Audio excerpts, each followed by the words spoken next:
Good evening and welcome to the Ordinance Subcommittee. Today is Tuesday, October 11, 2022, 7:01. Pursuant of Chapter 20 of the Act of 2022, this meeting of Ordinance Committee is being conducted both in person and via remote participation.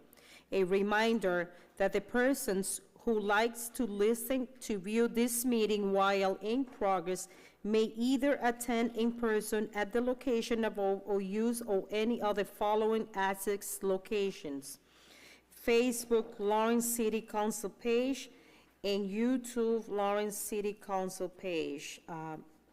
Maria, roll call. Councilor Selena Reyes. Councilor Anna Levy. Present. Council President Mark LaPlante. Present. And Councilor Stella Reyes. Present. Good evening, all, and I would like to call a moment of silence for our good friend's mom, Bill Collins, who passed away today.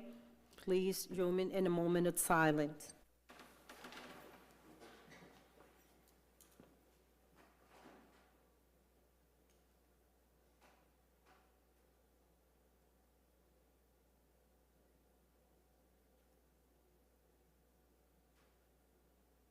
Thank you.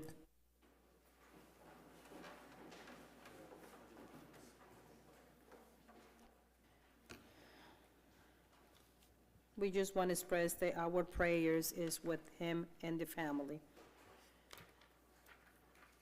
Councilor, I have a minute to approve. Can I get a motion to approve the minute of September 13, 22? So move. Second. Motion has been made, properly second. Since we don't have any counselor on via Zoom, we don't have to do a roll call. Counselor, can I get a motion to take document 344 out of order, 34422? So move. Okay. Motion has been made, properly second. All those in favor? Aye. The ayes have it. Thank you, Councilor President. And I'm also want to recognize the presence of my favorite City Council President, who is here, who's going to be.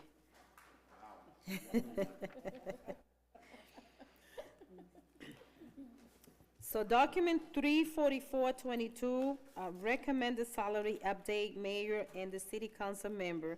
It has been put in the agenda by our personal director, Gina LeGrec. Good evening. Good evening. Thank you so much. I added this to the agenda. The city, as you're aware, thank you very much. The city, as you are aware, has been working with the Collins Center to undergo an analysis of our non-union positions, and the city council positions as well as the mayor's position were also part of that. I did keep them separate from the other non-union positions that are before the councilors tonight, given that there's a different process by which we would have to undergo to change the city council salaries as well as the mayor's salary.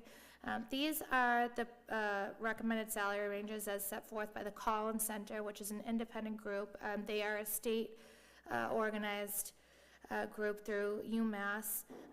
They completed a study for the city of Beverly recently, which they were able to draft a report which recommended salary ranges for the city of Beverly for their councilors. I have put this on the agenda with the assistance of our CAFO, Mark Iannello, to account for what we call like the Lawrence factor, given that we're such a busy city. We do have unusual business that most other cities don't tend to deal with, and these are the recommended ranges for our city councilors that we've been able to put together, as well as for the mayor. If you do have questions as to how to actually go about changing them, I do have a copy of the ordinances from the city attorney.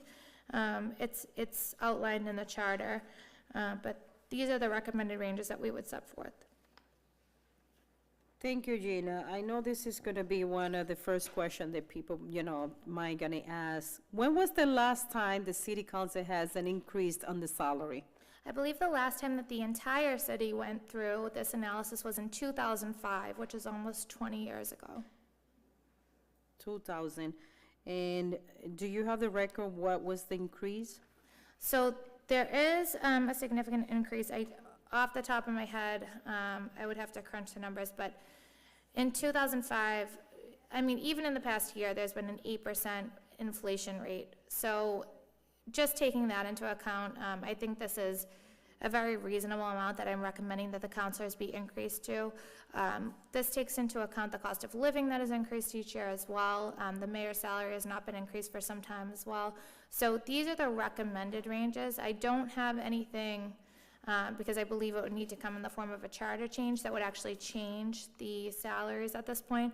I did want to just present what the Collins Center has come up with for another city so that the counselors and the public could understand that we are looking at significantly lower rates that we currently have, and we really should be looking to increase those rates for counselors and the mayor as well. Thank you. I know that we have the author of this item here. I don't know if she wants to add something else. I know this has been in debate for such a long time. How are we gonna do it? How are we gonna be approaching? How are we gonna move it forward? Something that it shouldn't be happening long time ago. I know that many people has been complaining about, but people's gonna be running now to serve the communities. It's not looking more for as a job. But at the end of the day, we serve like 24/7, and basically, this is something like that I'm not concerning about it, and this is not in me personally. Certainly, and I will say that when the Collins Center drafted this study for the city of Beverly, if you compare them with our rates, Lawrence is getting paid significantly lower. So truly, our counselors and our mayor do serve at the pleasure of the public, and when I say that, I mean, we are not getting compensated anywhere really near even like the median. We really need to raise our rates to be competitive so that we do draw, the right candidates that want to serve for the public.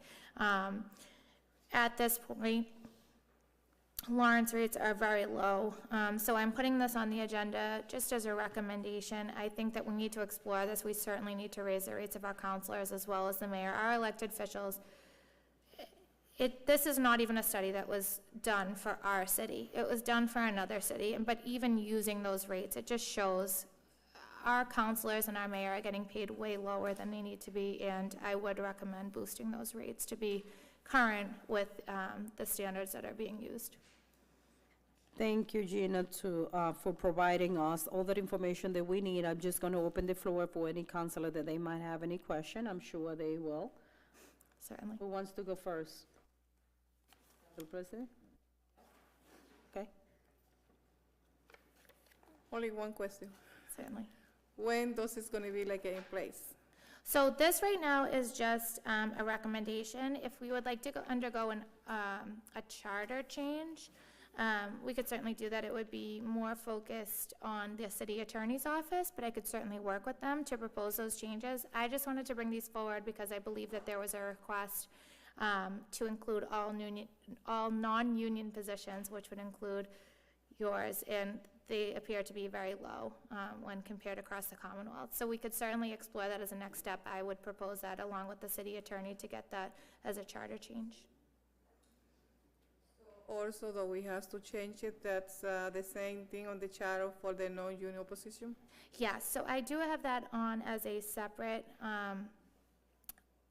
agenda item, as a wage compensation plan, because when I look at the charter as well as the current non-union compensation plan, the charter states that the personnel director is responsible for updating this plan every 3 years. When I look at this, this has not been updated since 2005. I'm very grateful for the help of CAFO Ionello, because when I first got into this role as the personnel director, I truly would not have known that otherwise. But he did assist me in engaging the assistance of the Collins Center, who looked at what our current non-union wage compensation plan was, and we updated those positions that were currently in the classification plan. City council and the mayor were not, which is why I put them in a separate agenda item, but I do believe that they're important as well, because clearly you're non-union positions. As elected officials, it's very important that we are keeping current so that we draw the right, I don't want to say draw the right crowd, but, you know, draw the right type of people that are willing to serve for the city, and you're so willing to do that regardless of the pay. However, where we are trying to update everybody else to be current, I think that it's appropriate that we're also updating city council and the mayor as well to be current with the standard rates across the state. Thank you. Thank you. Okay. Okay, so this is very sensitive topic. You know, Yes. we're talking about ourselves, and this is, you know, like a million question can be arise, and just to cover ourselves, because I know million question is gonna be asked. So since that this has been happening like 20 years ago, do we need to order public hearing for this? So if we were ever to go forward with a charter change, which is not what this is, right now it's just recommendations, but we certainly could move forward with a charter change. It would not take effect until the next term, I believe. I've been working with the city attorney on this because this is a little bit more in the legal realm, which I am an attorney, but I just want to make sure that I have my Ts crossed and Is dotted when I'm presenting this information to you. So right now, they're just recommendations. I just wanted to put them forth so that the public would be aware. And again, this is not a study that was done for the city of Lawrence. This was actually done for the city of Beverly. And we are just putting this forth. We did not pay for this. The city had a grant for the Collins Center, and they were kind enough to provide this information. But when we compared it to our own, we realized that the councilors and mayor were way too low. So at this point, they are recommendations. I certainly would work with the city attorney to approach this as a charter change. But at this time, they are just recommendations. Send the item up, so we have to wait into the charter change? Yes. Okay. So your recommendation is to table here until that happen, or send it up or until pending the changes? I would certainly send it back to the full council to see if they are on board with these recommendations that have been made. Again, this is an independent study. This is not me. This is not anybody from the city of Lawrence, nor was it done for the city of Lawrence. However, these are recommendations, and I think we need to move forward so that the city stays current. If you were to send it back to full council to discuss and review the recommendations that are before you, I think that that would be appropriate.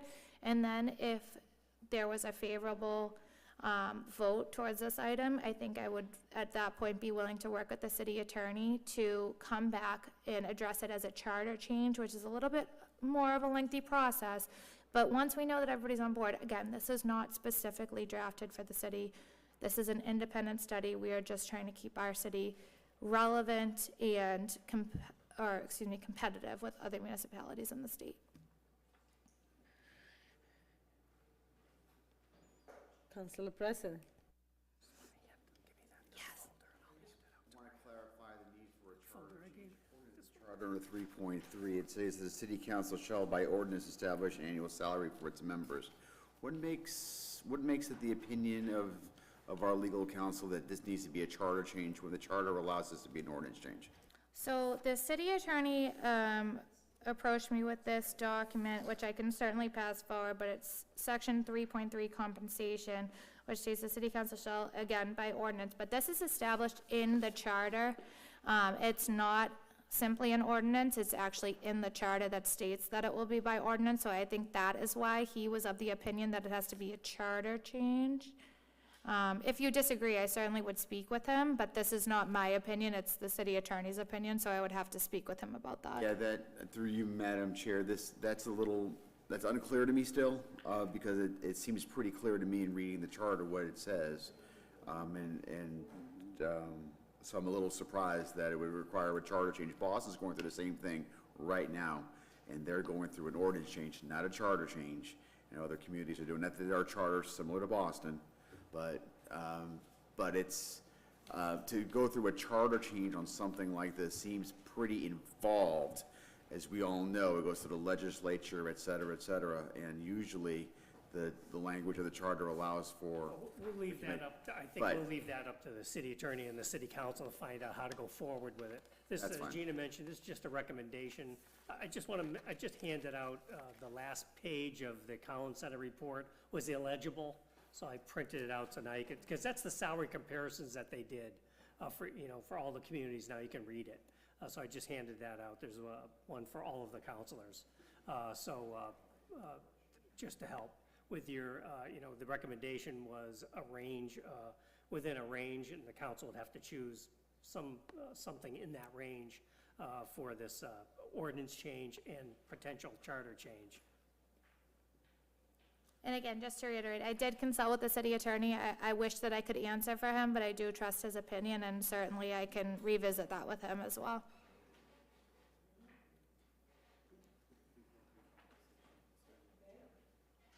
Any other question? No? Okay. Motion.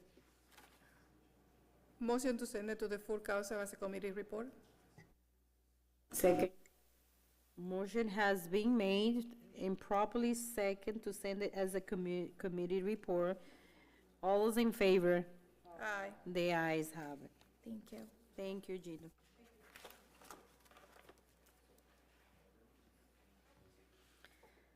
Counselor, can I get a motion to take document 34522 out of order? So move. Motion has been made, properly second. All those in favor? Aye. The ayes have it. Document 34522, amendment of non-union classification plan ordinance 2.160.040, and also has been put on the agenda by Personnel Director Gina LeGret. Good evening, counselors. So I did briefly touch upon this in my last agenda item.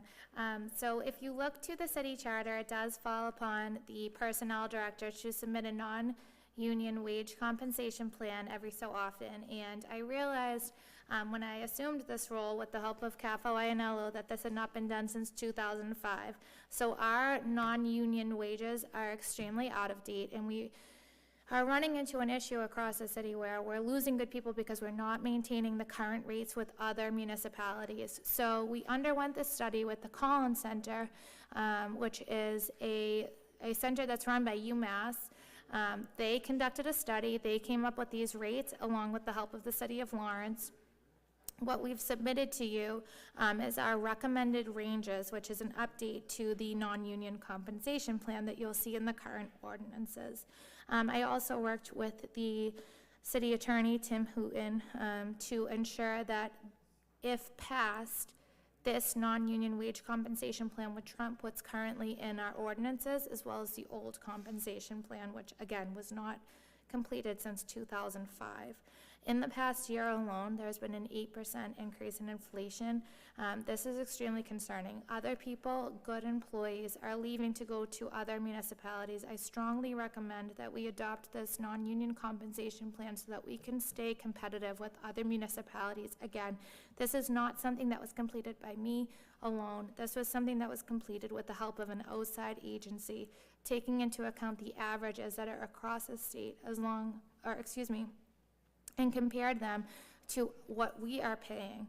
And we were significantly short in many of these rates that we were currently using. When we tried to advertise jobs, some of them pay as low as $20,000 to $35,000 currently. It's extremely difficult to draw a competent and diverse candidate group when we're advertising rates so low. With the help of the Collins Center, we were able to upgrade our current rates. I would really urge you counselors to please pass this non-union wage compensation plan, which is far more updated. Again, it takes into account the research of an outside agency, not one of our own, and it is far more updated and really takes into account many of the problems that are facing us in this current age. Non-union employee, this is going to apply to every non-union in the whole entitled city. So that is the goal. However, we started with a grant which would have allowed us to examine the positions of, I believe, 12 non-union positions. We continuously added different positions as well. So when you see this, there are far more than 12. Our hope was to grade and present to you every non-union position in the city. However, that being said, if there are any that we missed, the tools are now there for me as a personnel director or any personnel director who comes before you to add any positions that are non-union positions to this classification plan, which may need to be amended. However, right now, we believe that we have an all-encompassing plan before you. Let's say in the best case scenario that this is passed, is any plan that you have in hand so that you're gonna be working with every department? Yes, so the plan here is just to upgrade the ranges, and then it would be up to the appointing authority to actually place the employees at a salary within these ranges. So this mostly would be helpful for me to advertise the non-filled positions at this point when we're advertising vacancies, for example. When we recently advertised the ISD director, there was a range under the current 2005 non-union wage compensation plan of $60,000 to $75,000, I believe. That is nowhere near competitive with other municipalities. So I would be certainly working with every single department that these positions fall into, in the sense that I'd be working to ensure that we are staying competitive and that we're drawing the best candidates for each position. Director LeGreg, is something that also need a charter change, or this is only an amendment that we have to, how are we gonna proceed with this one? So this is just an amendment to the ordinance, thankfully, because it's just a more streamlined process. So at this point, it's just an amendment to the current ordinance. Right now, we have an ordinance which lists out the non-union salaried positions, and this simply updates those. Question? No question? So for this one, since it is gonna be an amendment, that we need to order a public hearing? Yes. Yes, for that one, yes. Motion? Motion to send it to the full council as a committee report. No. Is it to order public hearing? Oh, do we need to order public We hearing? need to order public Okay, hearing for this so one. motion to send it for a public hearing. Second. Motion to send with favorable recommendation to order a public hearing has been made, properly second. All those in favor? Aye. The ayes have it. Thank you so much. Stay right there. I will. I'm not going anywhere. Can I get a motion to take document 34622 out of order? Second. Motion to take document 34622 out of order has been made, properly second. All those in favor? The ayes have it. 34622 is request to post advertiser and fill position of payroll supervisor. Thank you so you much, bring Council three Chair. different items, three different things. Yes. So this is a position that would fall under the payroll department. It is already properly ordinanced, thankfully, and it is a union position. However, it has been vacant for over 6 months. So properly, in order to post and fill this position, we would seek council approval. I also do have the payroll supervisor here, Donna Cole, who is in support of this for her department as well. We feel that this position, and again, this is already contained in the ordinances, we're not seeking to make any amendments to it, but it's just more encompassing of the duties that she is seeking to fulfill. So we would ask your permission respectfully to post it and see who applies. Go ahead. Go right ahead. Thank you. Thank you so much. Councilor, that one was short and clear. Is now any question? Councilor President. Thank you. I don't really have a question. I just wanted to make a comment through you, Madam Chair. Two things. One is, it sometimes takes other administrations a long time to get their minds around the reality that if an ordinance position has been unfilled for 6 months. that, that you need to come before the council. So kudos to this administration and to the personnel director for not having to do something the wrong way and then have to backtrack and do it the right way. So, and on that note, I just want to take the liberty, Madam Chair, just to, I just want to say this publicly. I am so impressed. You don't need to listen to this personnel director, but with our personnel director, she is a professional. She is providing a lot of value to the city, and I'm really, I couldn't be more pleased with her performance, and I'm so thankful that she's part of the part of our team here in the city of Lawrence. Thank you. If that is a formal motion, I second that one. Thank you, thank you, thank you. No further question. Motion to send it with favorable recommendation. So moved. Second. Motion has been made, properly second. All those in favor? The ayes have it. Thank you, Jean. It's always a pleasure to have you. Thank you so much for your time. Okay, so we're going to be out of order today. Can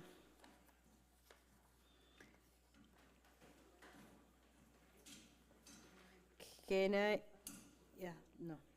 Can I get a motion to take document 33522 out of order? So moved. Motion has been made to take document 33522 out of order. Has properly second. All those in favor? Aye. The ayes have it. Document 33522 is a resolution elect a Lawrence School Committee. It has been put on the agenda by Vice Chair of the School Committee, Jonathan Guzman. Good evening, sir. Good evening.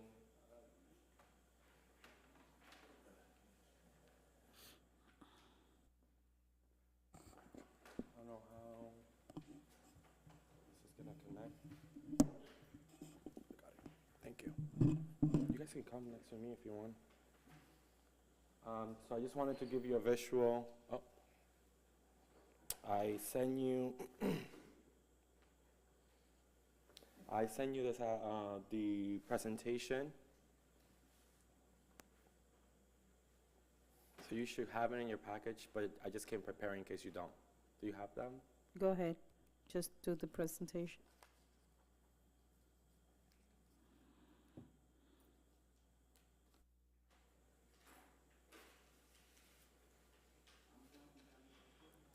I think that's the one. I think it's coming. There we go.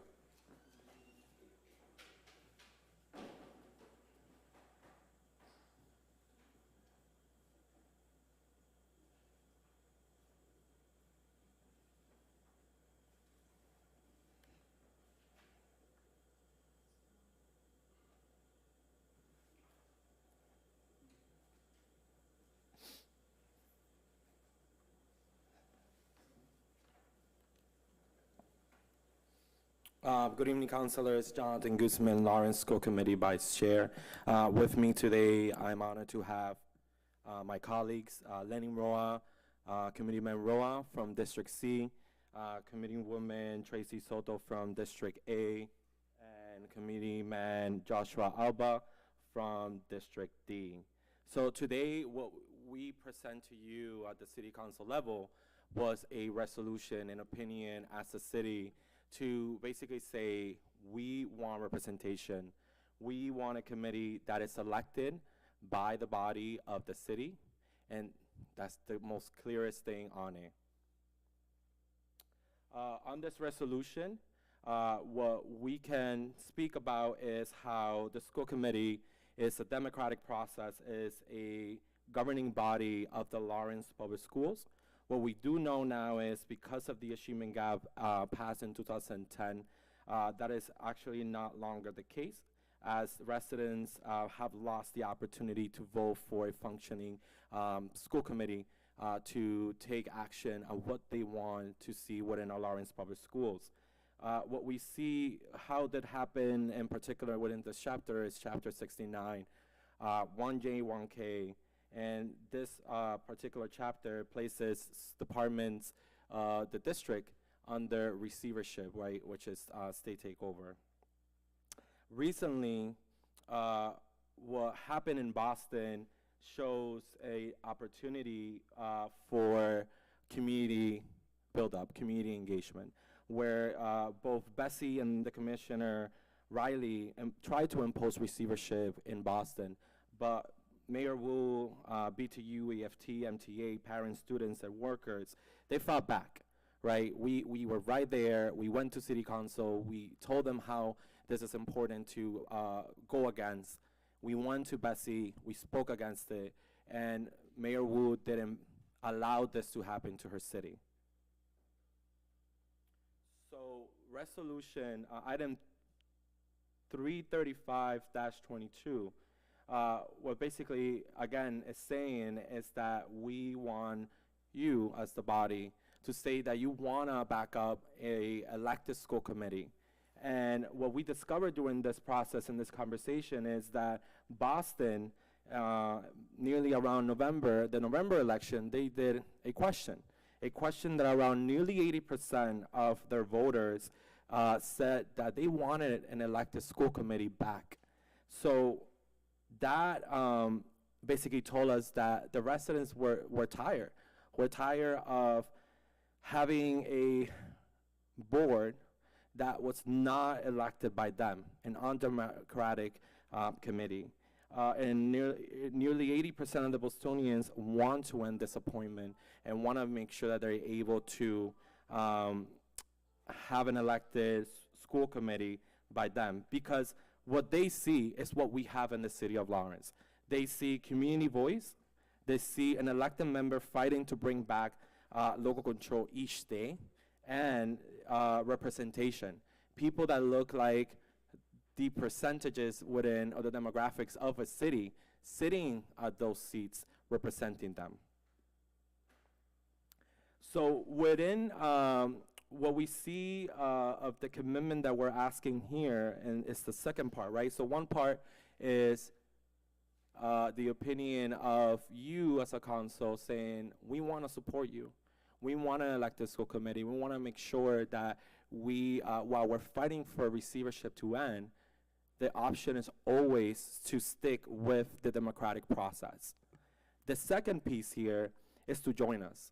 Is to join us on this fight that is about to start against the LAE.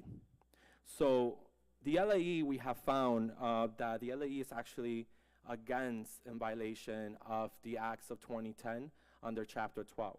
So Chapter 12, as you can see right here, this is what Chapter 12 says. A receiver should be a nonprofit entity or an individual with a demonstrated record of success in improving low-performing schools or in academic performance of disadvantaged students.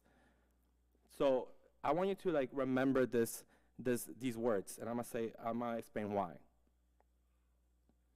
Well, the LAE is actually a nonprofit. If a lot of people don't know this, they're a nonprofit that were actually enacted in February 12th of 2018. So they have no record of success in improving low-performing schools or in academic performance of disadvantaged students. So this picture right there you can see is the Articles of Organization from the Lawrence Alliance for Education, Inc., the nonprofit that is filed under the Secretary of State. It tells you the date that was filed, when it was enacted, and the actual organization. So again, the law states clearly what this nonprofit entity is supposed to be. Now, a lot of people don't know this, that when the law got codified, nonprofit was not part of it. It was amended in 2018 to add nonprofit, the same year that the LAE got created. You see it? So what they forgot to take out was those specific words. With a demonstrated record of success in improving low-performing schools. A new nonprofit that just got created, if we ask them for that, they will not be able to provide it. So furthermore, the LAE, the Lawrence Alliance for Education, has no membership, has no board members under their Articles of Organization. So under Article 3 of the LAE, in the Article of Organization, the corporation has no members. You can see a picture right here, Article 3. The corporation has no member. But what we see here at the local level is that we have what? Appointed members. Now, here is the twist. It goes beyond that. So as members are appointed by the Commissioner of Education, rather than John Conley, and many of you remember John Conley as the chair of the LAE a while back, right? So John Conley actually is the person that established and owns the nonprofit. He was the former chair, and under these articles of organization, John Conley is the president, the treasurer, the clerk, and the director, all in one. So in Massachusetts, a 503 nonprofit includes at least 3 directors not related to each other, right? Somebody that are not the same people. And I put right there chapter 156D, section 8.03, number of elections of directors, which it says if a corporation has more than 1 shareholder, the number of directors should not be less than 3. Again, with the same language. And this is the same language that the IRS uses, that board of directors cannot be unrelated. So here we're asking you on this item in particular to join us on this. Not only on the conversation that this city stands with an elected school committee that is trying hard every day.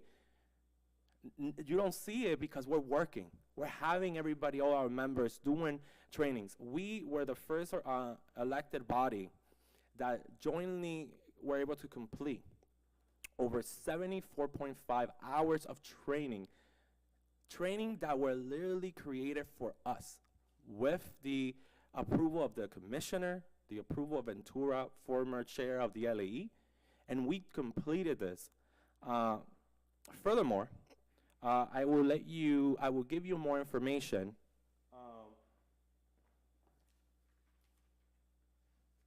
I will send you more information on a legal case on why this gentleman, John Conley, is no longer with us. On March 19, 2018, there was a State Ethics Commission complaint submitted, and with the permission of the filer, I will be able to provide you this with an actual communication from the Ethics Commission on the proper removal of John Conley. So in that sense, John Conley is the owner of this organization. John Conley gets removed from the city of Lawrence, but the organization still lives. Since 2018, this organization has not filed any documents under the Secretary of State.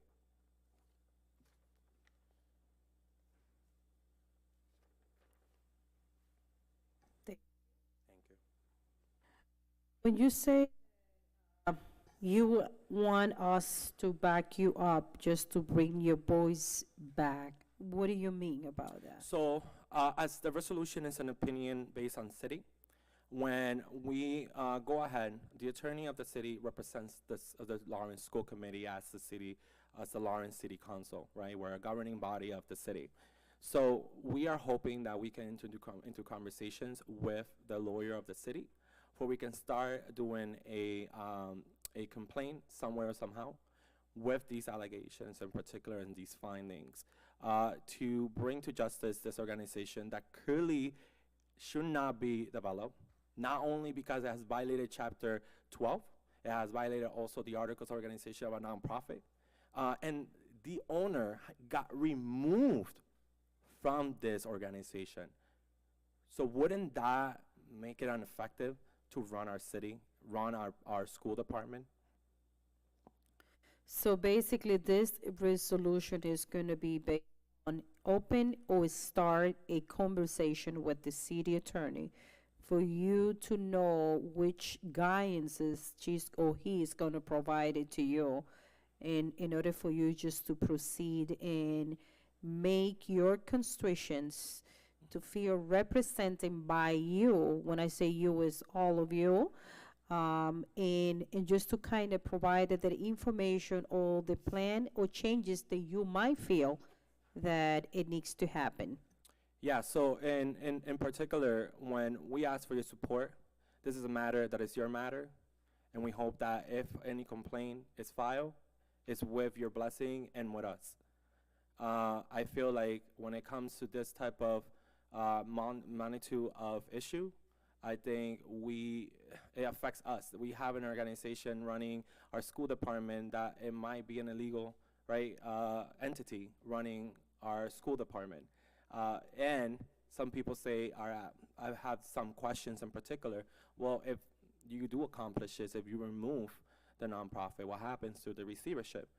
It doesn't go, right? Because they can appoint a nonprofit entity that does have a proven record, or a receiver that can start the conversation. What happens there, right, is that if a nonprofit entity comes in with a proven record, there's going to be, I think, an opportunity there.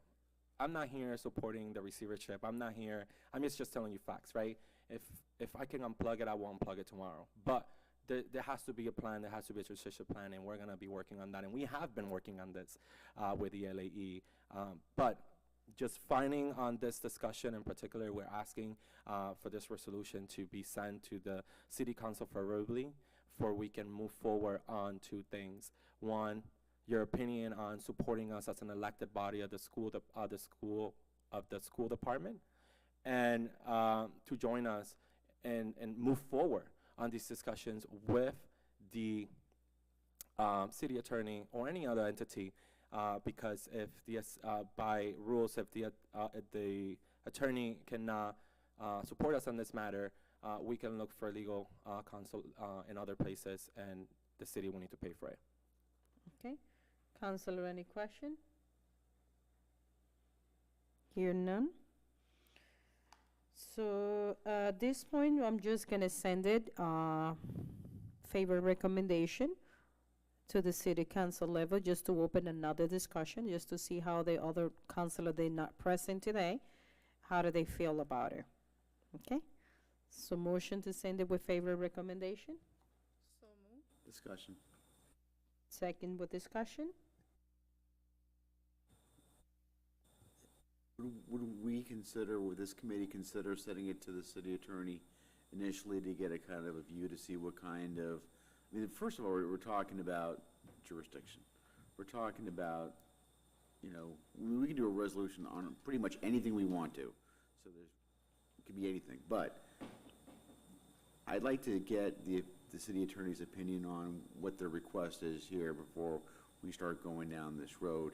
Maybe the full council's doing that. I kind of leave it to you, Madam Chair, but at some point, I would feel more comfortable getting some opinions regarding what this resolution does, because what we heard was a very good presentation this evening. It was very compelling, very convincing, but it's one side of the story, and I know that you may share with me the opinion that we need to hear all sides of the story before we decide to make a decision on something. And I'm hearing one very compelling side, but until I hear other sides, I'm a little concerned about moving forward. And part of that due diligence, I believe, on our part, is getting that information from our city attorney, taking a look at that and says, well, this is right, this is wrong, or this is where you have jurisdiction. I know that there was discussion regarding if our city doesn't decide to do it, there's going to be a third-party attorney that would, I'm presuming the city would, that has been alleged the city would have to pay for. Again, this is all stuff that's over here that I don't have a handle on, but I would love to get some guidance. So in that case, we can either do two things. We can withdraw the motion and just to table and send it to the city attorney just to kind of review and send something back to us, and we are saving you time and a step, so that once we receive whatever correspondence is being sent in back, we can go over, because I'm assuming that they're gonna include you in any email or any answer that we might getting. Can I speak?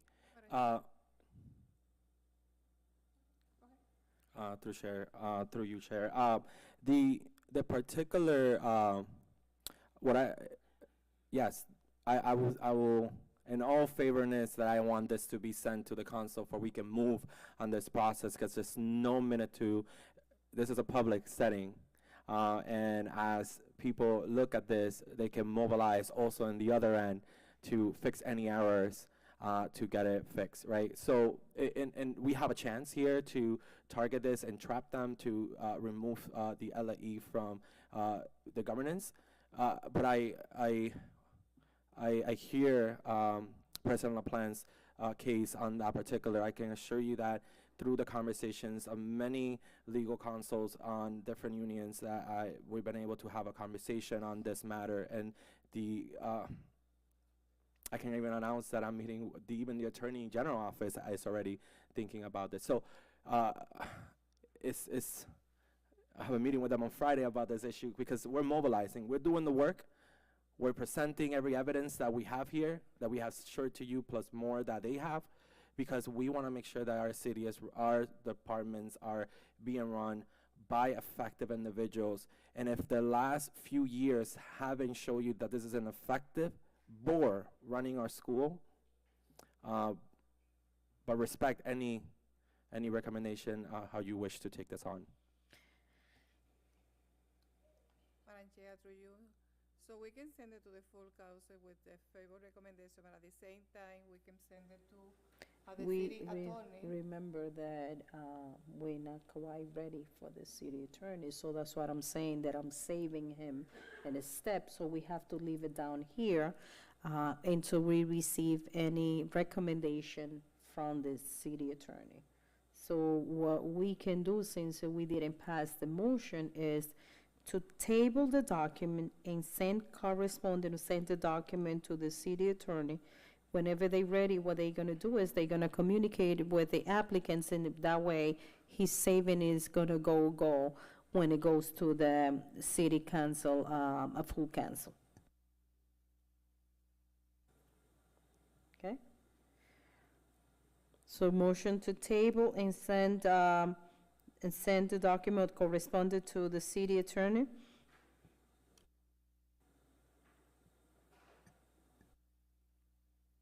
So move. Second. Motion has been made, properly second. All those in favor? Aye. Aye. It's only just to save you a step, because you have to do it anyway. Thank you. Yeah, and well, the item is closed already. I was going to say that the attorney has not responded to our requests that we have sent him. So, yeah, thank you. Next document is, can I get a motion to send document 33622, to take 33622 out of order? Second. Motion has been made, properly second. All those in favor? Aye. The ayes have it. 33622, City Charter, Section 5.11, School Committee, also has been put on the agenda by Vice Chair Jonathan Guzman.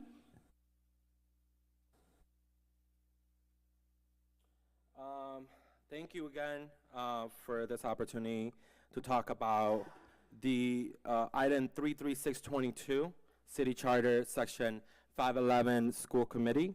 So basically what we're recommending here is something, that a minute ago you guys were talking about, right? How there's been years, right, that no assessment has been done within your budget for your own pay and stipend.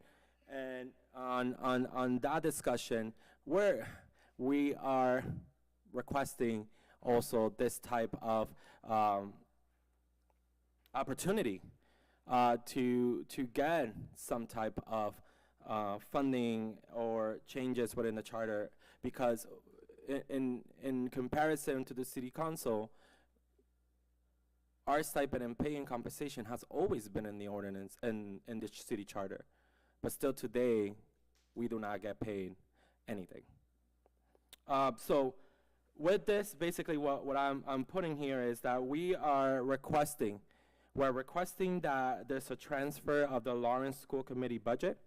We are asking that a school committee parts and secretary position is enacted, that $6,000 yearly expense allowance is there, And these are numbers that you might be like, well, we don't have the power to do that. And I'm just giving you an outline of how we want this recommendations to fit within the charter for later on, for we can do the proper pathways in order to accomplish these. And then the other one is a monthly elected school committee stipend of 100, which is a requirement of budget of 36,000, which is in the purview of this ordinance committee as is set by ordinance based on the city charter on 5.11. Thank you again. That is a also, Tengo más, espérate. okay. Sorry. I just want to be clear on most of this stuff. This a bit here. So in this particular one, the request of transfer of the Lawrence School Committee budget, the Lawrence School Committee operational budget has always lived within the Lawrence Public School budget, right? And what we know is that under the general law, chapter 69, 1K and 1J, it prohibits an elected body, like us, from any resources within Lawrence Public Schools. And as long as the superintendent or receiver is in charge, they decide what we can use and not use. That means we're lucky to have an email. Last year we got business cards. This year, she decided not to give us anything. The first time we had a school to have a meeting, now we meet on Zoom because the superintendent, after begging, gave us a Zoom with all power. Our request here is creating an appropriation in the general government fund.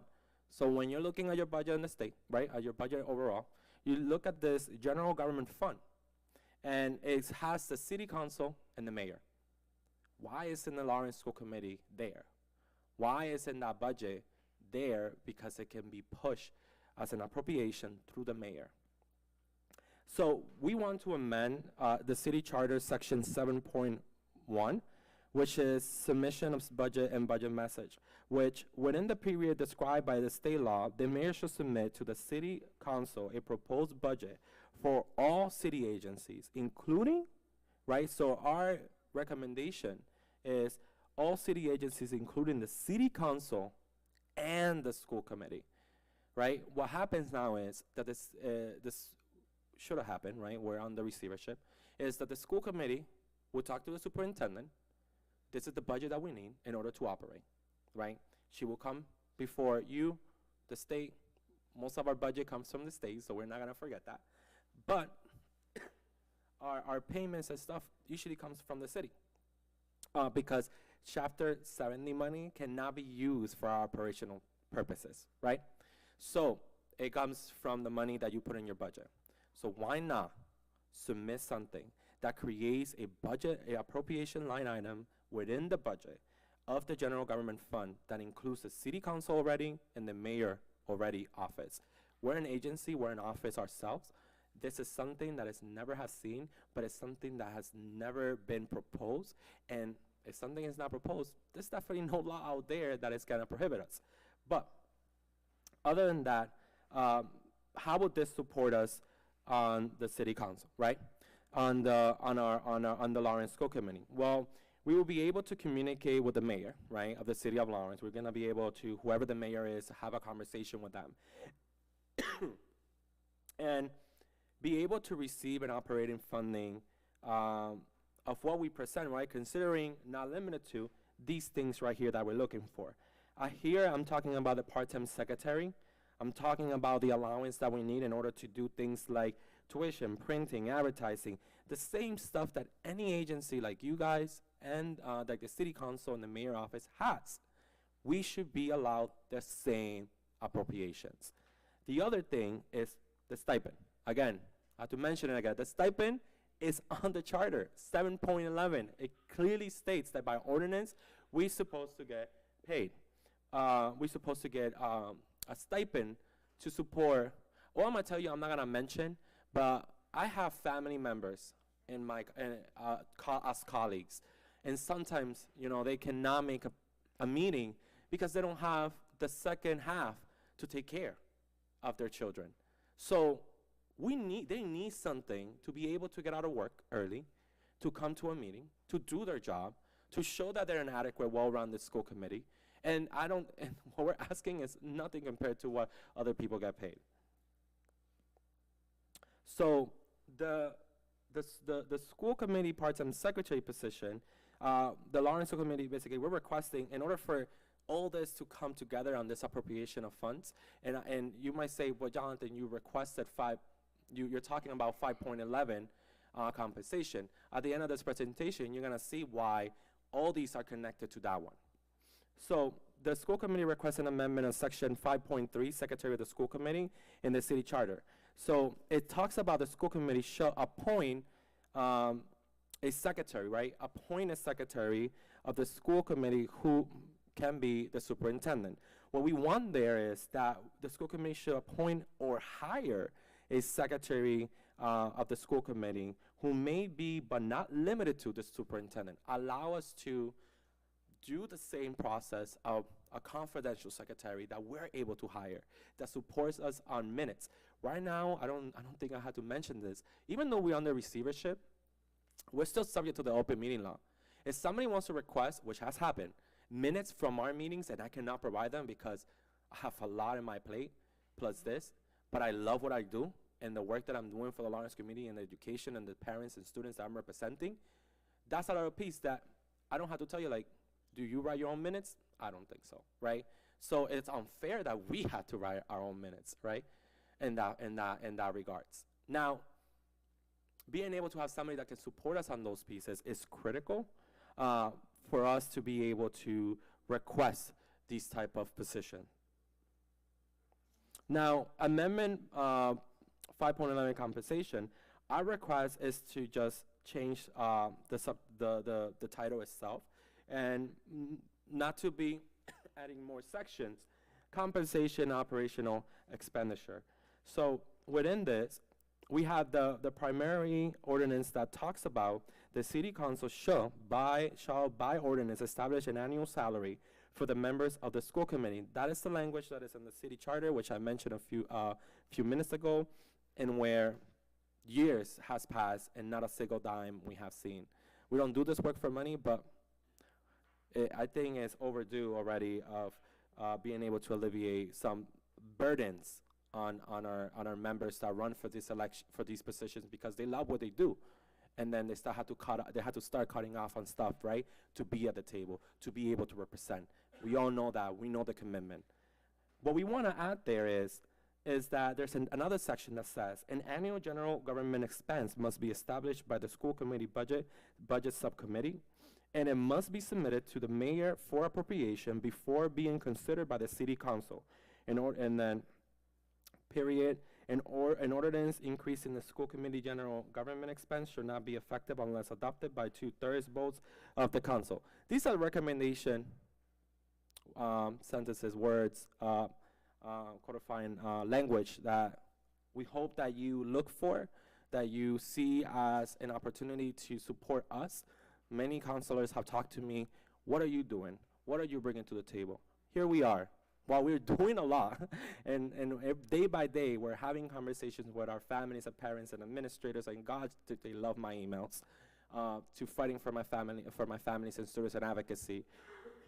We have done a lot of work with this body, and we're requesting that we're backed up on this matters.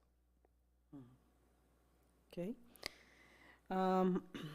I just feel the same as the prior items. I think we need to send this to the city attorney for recommendation, just to table here and just to wait for the recommendation instead of be sending up and just to table it up there, which is probably going to be taking longer.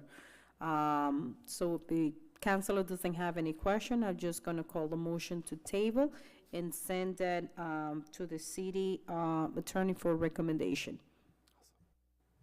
So move. Motion has been made, properly second to table and send it to the city attorney. All those in favor? Aye. The ayes have it. Thank you. Great presentation. Thank you so much. Councilor, can I get a motion to take document 33122 out of order? So move. All those in favor? Aye. The ayes have it.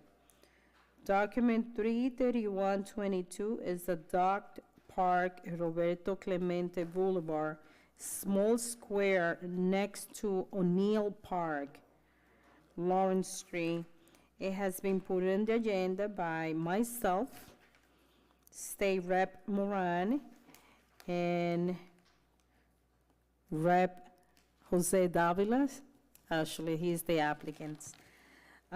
Councilor, what we are looking to do with this item is not to change the name of the park. It's like it's being well described. It's a small portion as a boulevard, it's like a, a placard. We start a conversation with the O'Neill family, that we all gonna have a meeting before we proceed, but we started with the mayor, state rep, and, from Moran and myself, and Mr. Davila. So I feel like this is gonna be a great idea. Like I say, we're not changing anything. It's only gonna be a small portion, which I doubted that they're gonna say no to this, but again, since this is a city property, it has to go through us.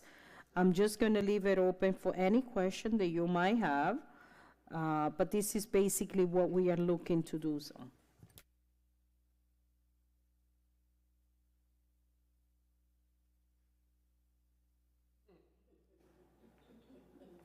I just have a question for clarification, Madam Chair. So is it looking to change the name of the street to a boulevard, or is it looking to change a part of O'Neill Park to be known as the Roberto Clemente? No.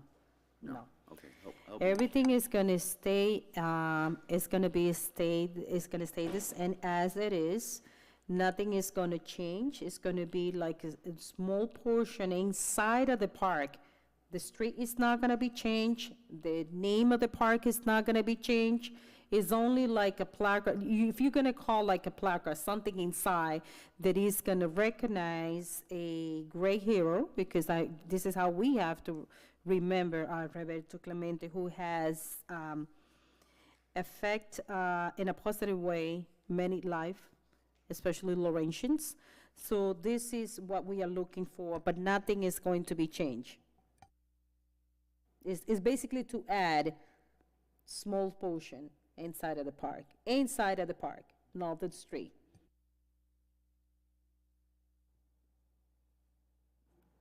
So inside the park, there's going to be a small section that's going to be known as that inside the bigger park. So the bigger park name's not changing. There's a small section within the park that's going to have a special name associated. Yeah, And perhaps it's going to be a ball field? Is that the section it's going to be, or is it, what's this? so, the part that we are looking, yes, because I know that you have a better graphic, just to say, and we have the expert on the field, Mrs. Gata. I know that you're the expert, so explain, because I know that you are very familiar with it. But like I say, we're just gonna be meeting, yeah. So we're just gonna be meeting with O'Neill family. This is not something that we're gonna be doing in our own. So you have an idea basically what it's gonna be? Oh, yeah. It's gonna be around the sidewalk, it's not Yeah. gonna be in the field at all. The park, but it's not gonna be, Exactly. but it's not gonna be changing anything. But again, we're not gonna do this without consulting a meeting with the O'Neill family, which that is in plan too. Is the O'Neill family still around? Oh, yeah? Believe it or not, his own member that they are still around. So, Mr. Davila and myself, we are waiting for someone to provide the phone number, and they were just gonna go and meet in person. We're not gonna call just to explain, because it's gonna be hard for them to kinda absorb and understand what we're trying to do. But yes, we're gonna be meeting in person whenever they are available, and just to kind of start the process and moving forward. So what we don't want to do is just to have it sitting here and not to make any movement, because it's not changing anything. It's basically the sidewalk, The fields is gonna stay entitled, no one is gonna touch that, no one is gonna change anything.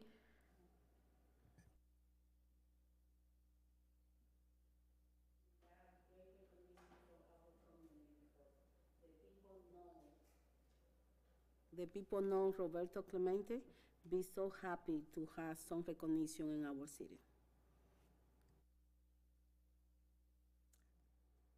Madam Chair, through you. Are we gonna write also the name of the Roberto Clemente on the sidewalk?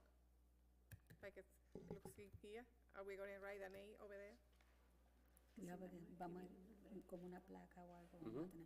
Yes, Are we going to write the name of Roberto Clemente Yes. in the yes, we plan sidewalk? to do that. In so place, not on the floor. Okay, No, that's like what that. I that's just what I'm present- asking. See, that's just gonna be on the floor, like it looks in here. No, it's No. gonna be like a. It's just plaque. only to get out, like a little booth with a plaque. Yes. Yep, yes. Okay.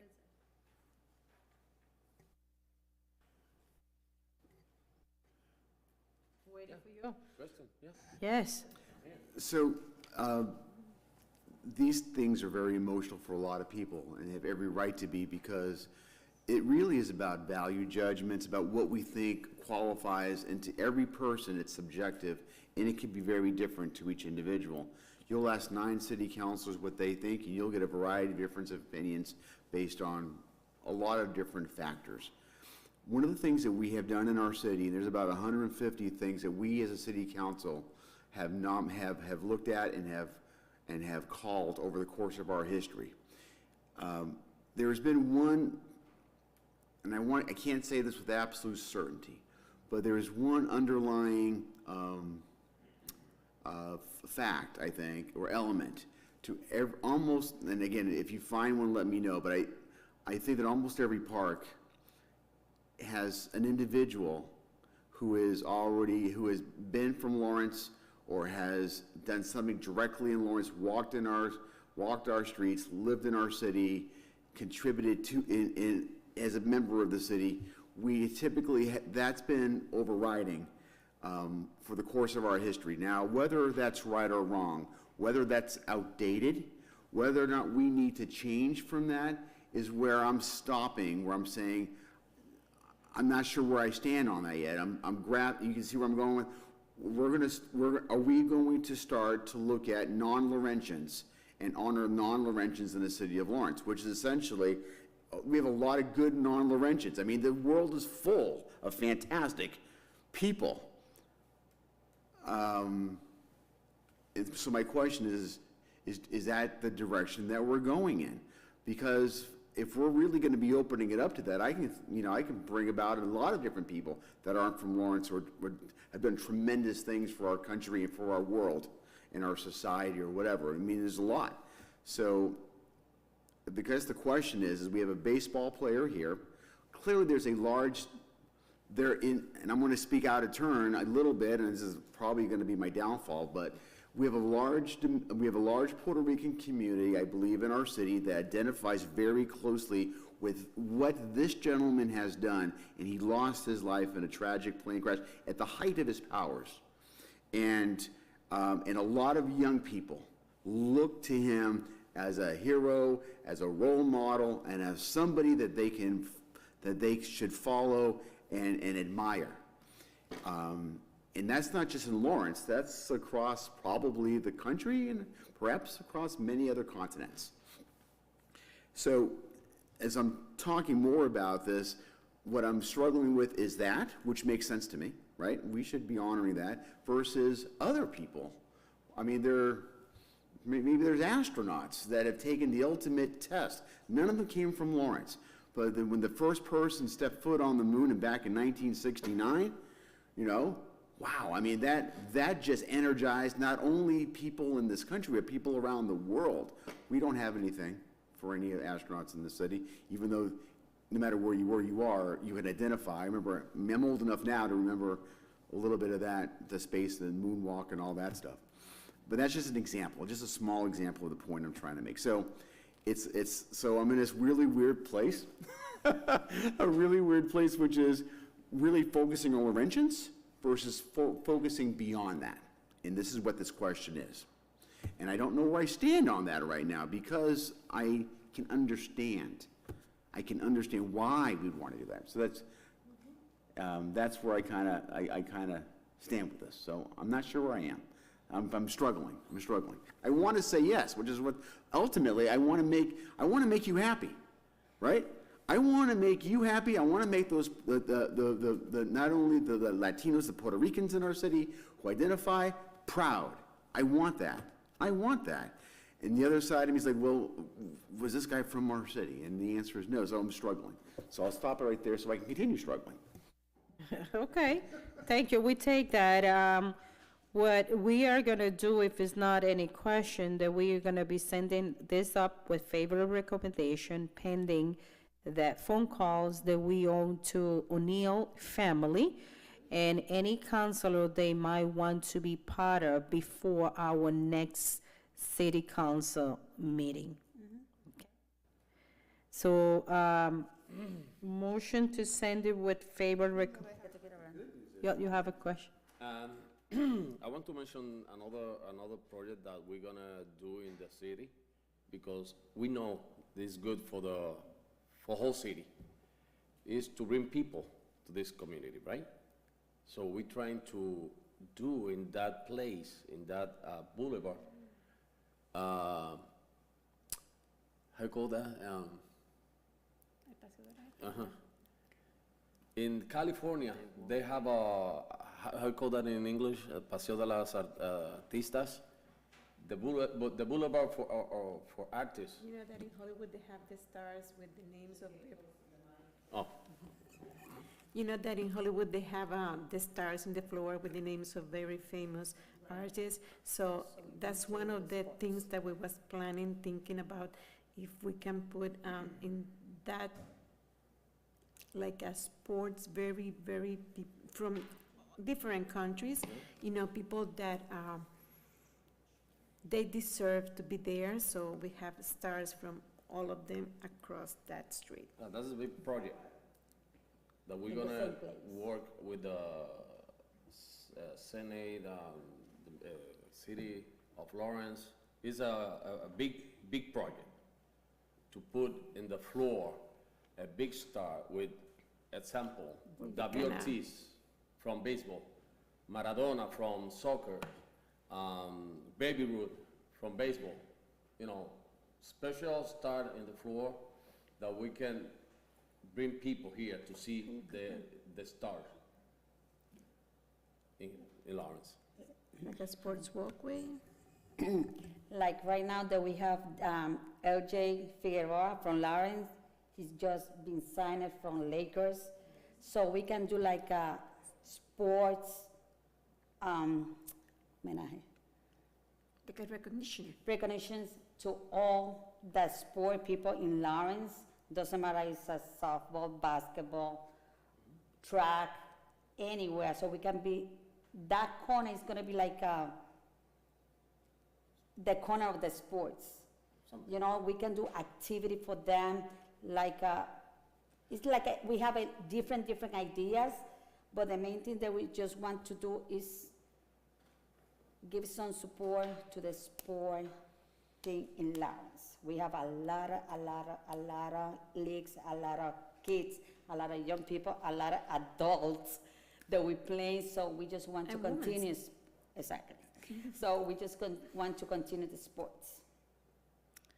And one thing that I want to point it out is that not too long ago, we used to have a field inside of the park, Roberto Clemente.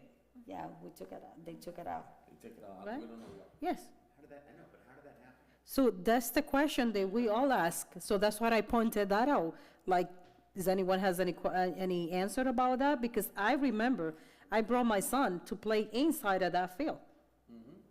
Right now, we already talked to the mayor regarding that, so we're trying to look at it to put that, not that one, or maybe in some place in Lawrence, put that back, Roberto Clemente Park. So when we met with the mayor, that was the first, his second recommendation, because by respect, he said, you know, I'm in favor. The matter of fact, shame on these applicants that he didn't let me know that they was gonna be holding sign for Roberto Clemente on the 30th. He was supposed to, he owed me a phone call. So I don't think he's getting the part that I'm saying, then shame on him because he was supposed to call me. But anyway, I was helping him to get through that, and I wanted to be part of it. But one of the things that the mayor was saying is like, well, we don't go for the second auctions in case of that, because we don't want to offend anyone. And just exactly what Councilor President was said, this is a very emotional, just thinking outside the box. So inside the box, all Laurentian wants to be go for, but outside the box, you know, many people probably going to say, oh, you know, for whatever reason.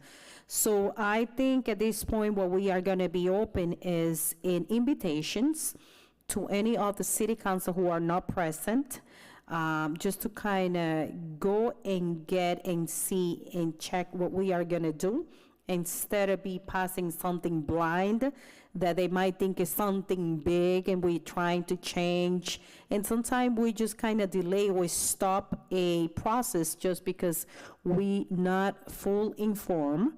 That is not my case, fortunately, because I've been, you know, since the day one to get involved, and I want to continue. I know that I've been getting a lot of invitation, but many things happen in life, and sometimes we just kind of stop. So we are going to send it up with a favor recommendation. If, for whatever reason, we not get in touch with the family, what we are going to do, what I'm going to do is I'm going to table it until we are getting, you know, the conversation with them, okay? So motion to send document 331 with favor recommendation pending a phone call to O'Neill family, just to let they know that we're not taking anything, we're not just, you know, we're not changing anything, everything is gonna stay just exactly as it is, but we just want to let them to know, okay? So motion to send it with favor recommendation. So moved. Second. Motion has been made, properly seconds, all those in favor. Thank you. very It's always a pleasure to have all of you. Thank you. Good night. Thank you. So it is one thing that I want to take out of order, okay? Can I get a motion to take document 32522 out of order and out of table? So moved. Motion has been made, properly seconds, all those in favor? Aye. The ayes have it. Transfer vendor license, push car, and has been put in the agenda by, no, he's there. It has been put in the agenda by Jose R. Hernandez. Yep. Everything.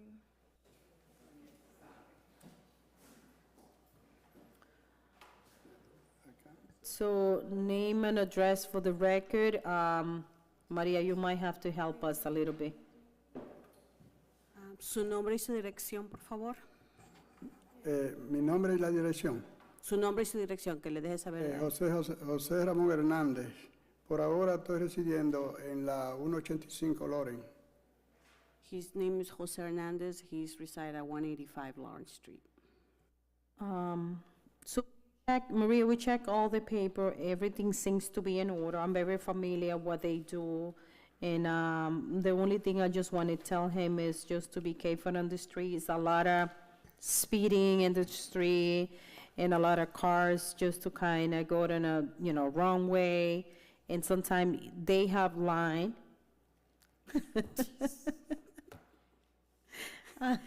I'm sure that you're going to remember all that because you're familiar with what I'm saying. La concejal Reyes le quiere dejar saber que todo el papel, el documento está en orden y también que ella está familiarizada con lo que usted va al trabajo a hacer y también No estoy escuchando bien. que ella le quiere dejar saber que todos los documentos están bien, están en orden, también que está familiarizada con el trabajo que usted va a hacer de venta. Oh, sí. Y también que le quería dejar saber que hay muchos tráfico y traducentes también que hay que tener un poquito de cuidado sobre Con eso. cuidado, sí. Sí. Yeah. Yo So it's basically just, be careful quiero dejarles saber que solamente en el verano, los 3 meses de verano, es que yo le vendo el frío a la gente. Okay. Okay. He just want to let you know that he's only going to be 3 months during the summer, and he just want to, sell the frío to the people. Just tell him that it's nothing impersonal with him, is that we care about him, and also the people who's gonna buy his product. There is nothing that we're gonna deny, is only just to be careful, because many things can happen. Ella, la concejal Reyes, no le quiere dejar saber que solamente es una advertencia por cualquier peligro. Usted sabe que es para usted y para las personas que le van a comprar su frío, Sí. especialmente cuando cruzan las calles y todo eso. Okay. Yo tengo mucho conocimiento en lo que hago. Luego, yo quería enseñarle este papel porque yo siempre me gusta caminar con la ley. Entonces, yo hago eso impuesto para me gusta caminar aquí.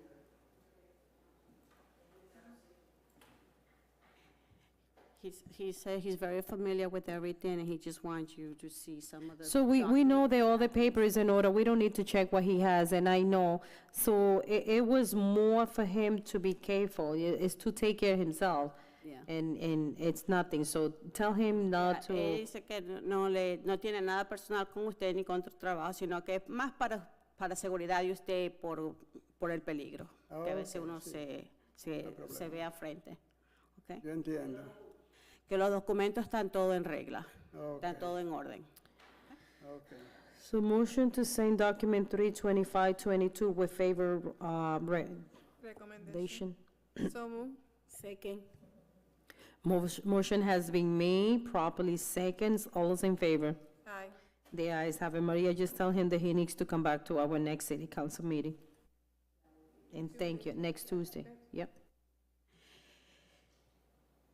El documento ha sido enviado a la reunión de los concejales el próximo martes a las 7. So usted tiene que estar presente para esa reunión, el próximo martes. Próximo martes. Sí, el próximo martes a las 7. Está bien. Aquí mismo en este lugar. Okay. Gracias. So, I don't know if he has in the application his phone number. If he's not, just, he can give it to you. Ya.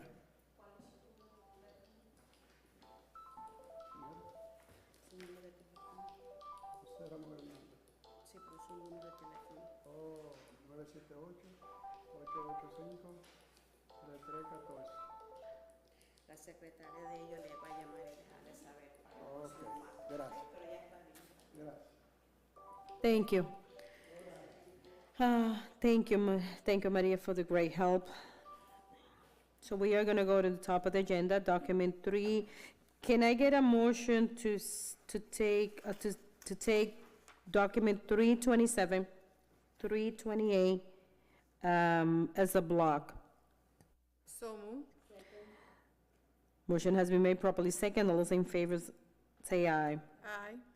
327, 328, 227 is handicap parking at 333 Haver Street, and 328, 15-minute parking at 379 Hampshire Street, Souza Multi-Service Corporation. Can I get a motion to send both, to table 327 and 328 to Officer Cano, and also, to send it to Officer Cano and also to table? So move. Motion has been made, properly second. All those in favor? Aye. The ayes have it. Document 33022 is a traffic study on Jackson Street, corner of Park Street. It has been put on the agenda by myself, Councilor. The reason that I didn't want to take this as a block is because I just want to briefly explain what is been happening in this corner. I know that you all are familiar. So what this owner of this property is looking is just to send this document to the city engineer just to change of the direction of the one-way. So if you try to picture yourself how that goes, it's a one-way from East Havel to Park Street.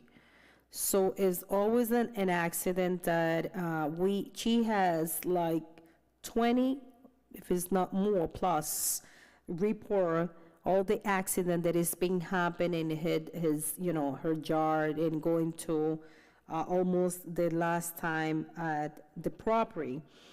So I think what we have to do is send this document to the city engineer, because that has nothing to do with the police department.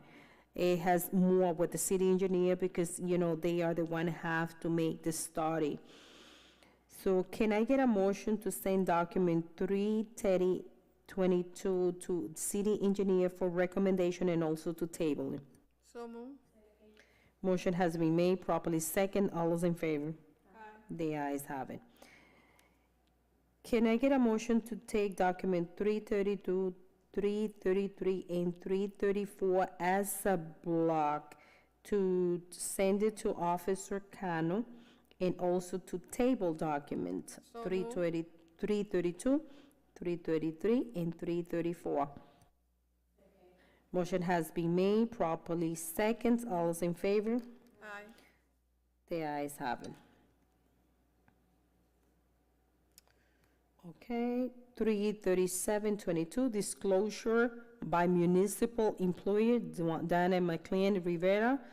Can I get a motion to send document 33722 to favor recommendation? Motion has been made, properly second. All those in favor? Aye. The ayes have it. Document 34022, disclosure by municipal employee Alisa Coco. Can I get a motion to send it with favor recommendation to the full council? So move. Motion has been made, properly seconds. All those in favor? Aye. The ayes have it. Council, and also as to send correspondent to both applicants just to come in front of the full council to disclosure. So move. Motion has been made, properly second. All those in favor? The ayes have it. So we have 345 and 340. Can I get a motion to take document 345 and 341-22 as a block? We have the applicants on Zoom. So 341 and 342 as a block. So move. Motion has been made, properly second. All those in favor? The ayes have it. 341 is a National Grid. Cypress Ave, David Johnson supervising a design. So I know that he's on.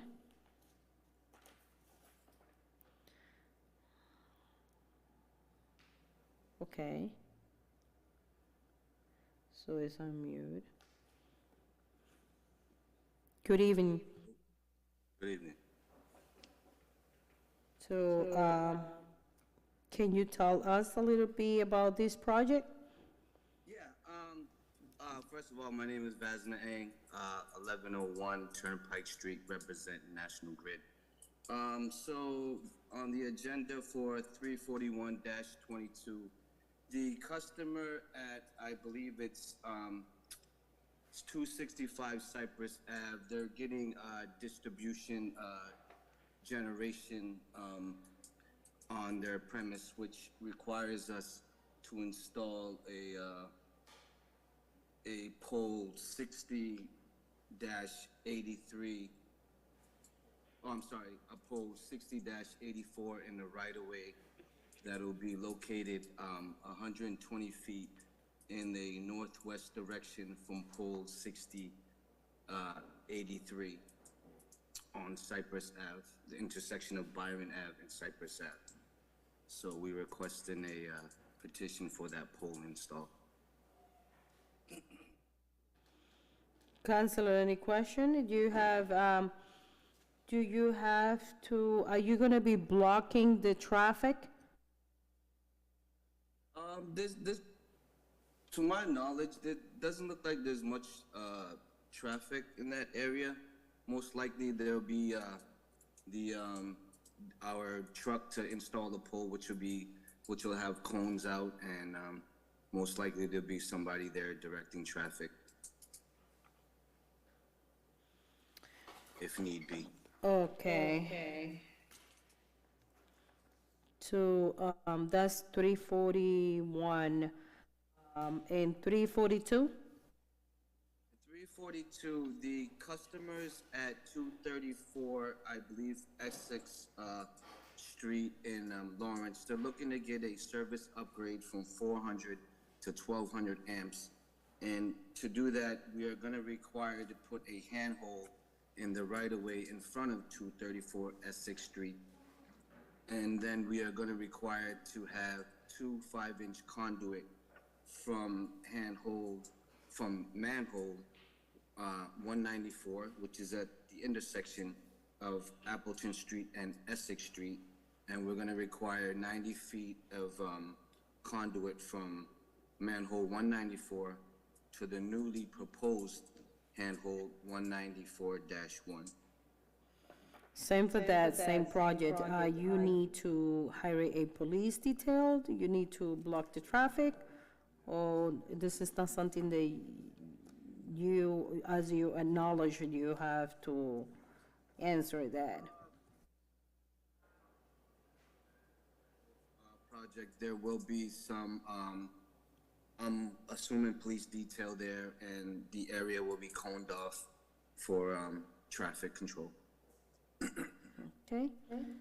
Council, if there's not any question, can I get a motion to send both document 341 and 342 favor recommendation to order public hearing? So move. Motion has been made, properly seconds. All those in favor? The ayes have it. Thank you. Thank you. Next document is 34322, removal of the throughway prohibition. Councilor Payano and Councilor Infante. Councilor, I spoke to Councilor Infante, and what she was telling me, I know that Brenda's is here, she probably know a little bit more about this. They are being blocking some streets on District E. And, are you familiar with that, Brenda? No? No? So, according to her, it is an emergency and they have to remove it, so I don't want to delay this here. So what are we going to do is a motion to send this document to DPW director to remove it, but still we have to send it to the full council, because this is basically an emergency. Councilor? Just add a little more context to that. So I believe there's an ordinance on the books, and so this is going to remove that ordinance. So like anything else, we need to have a public hearing for that. So you could send it to DPW, but at the end of the day, at some point, if this is going to go forward, a public hearing will need to be ordered, because I believe there's an ordinance for that blockage of the street. What's the name of the street, by the way? Do you have it there? No, it doesn't, you know, it doesn't, no, it doesn't have any. It's a 343.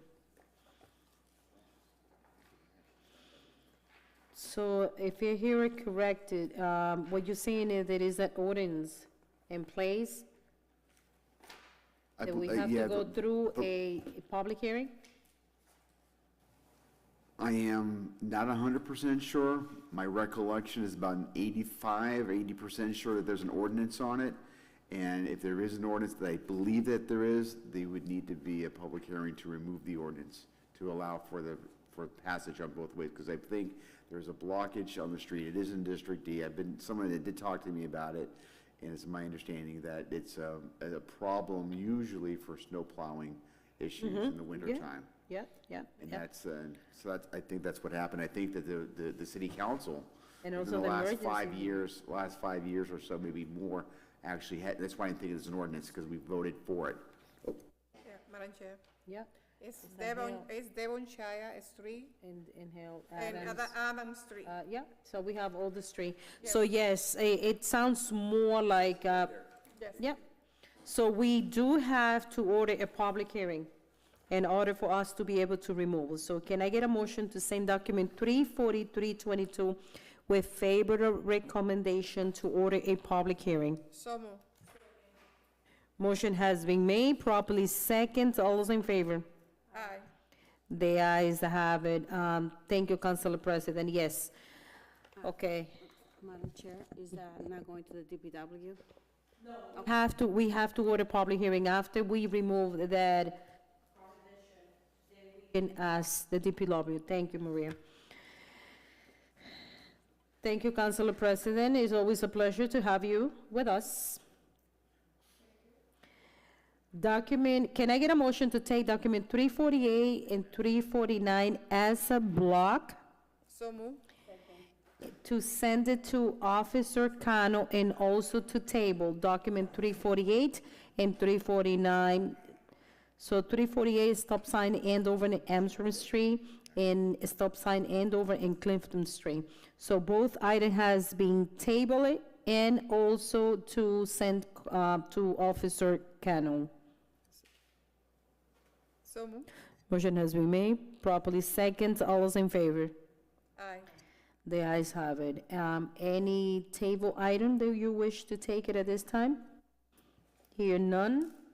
Motion to adjourn. Motion to adjourn. Motion has been made, properly second. All those in favor? Aye. The ayes have it. Thank you.